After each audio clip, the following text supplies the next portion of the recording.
Hello everyone and welcome to CBI Online's Simple Publications. My name is Justin and today we'll be looking at fever.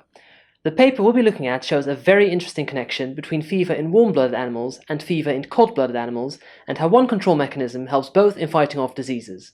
But first, let's have a brief look at what fever is and what it's good for.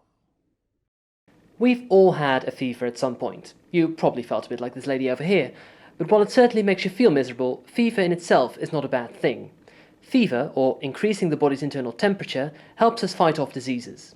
The increase in temperature helps our immune system to become more effective, while at the same time hindering any bacteria or viruses that have invaded our bodies.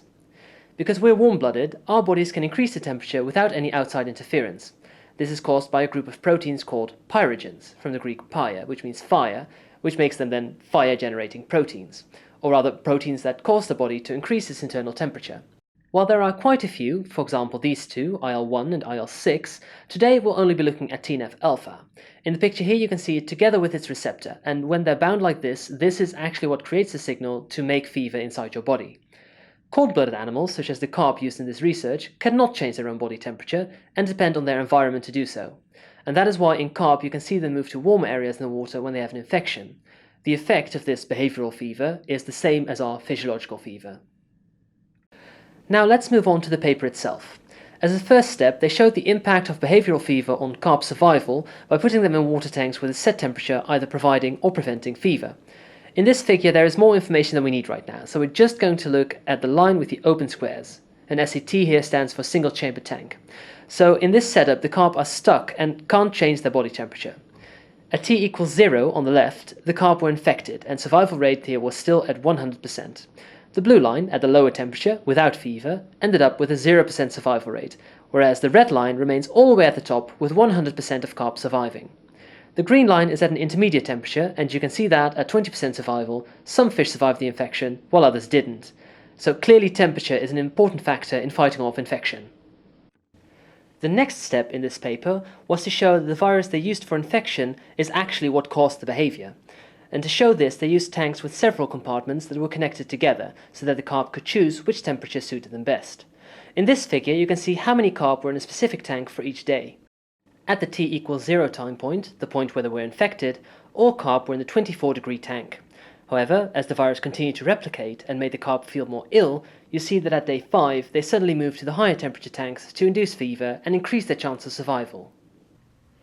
Now here's where it gets really interesting, because, as you may expect, the virus does not take kindly to the fish's defensive behavior and, as such, it has a trick up its sleeve. The researchers noted that it took a long time for the fish to move to the higher temperature tanks, which made them think that it might have been the virus causing a delay here. After all, the virus benefits if the fish stays at lower temperatures for a longer period of time. By looking at the virus's DNA, they then found a protein that was produced in, I would say, abnormally high levels. And that protein, called ORF12, resembled the TNF-alpha receptor.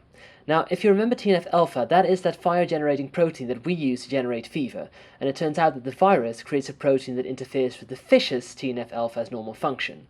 So at that point, they figured that even though the mechanism for fever might be different between warm and cold-blooded animals, the same proteins may be involved. And I mean, just look at how much the ORF12 protein resembles that normal TNF-alpha receptor. The next thing they did was create two versions of the virus, one that could create the ORF12 and one that couldn't, and you see the results of that in this figure. Now, this may seem a bit confusing at first, but it's really no different from the one we saw before. It's just that in this figure you see two different experiments in one graph. One with a virus that produces ORF12, which is the solid line, and one without ORF12, that is the dotted line, the 12 del line. Everything else is the same. You still have the T equals 0 point of infection and the behavioral change after about 5 days. For the important part of this figure, we'll just take this little bit, because this is the interesting part.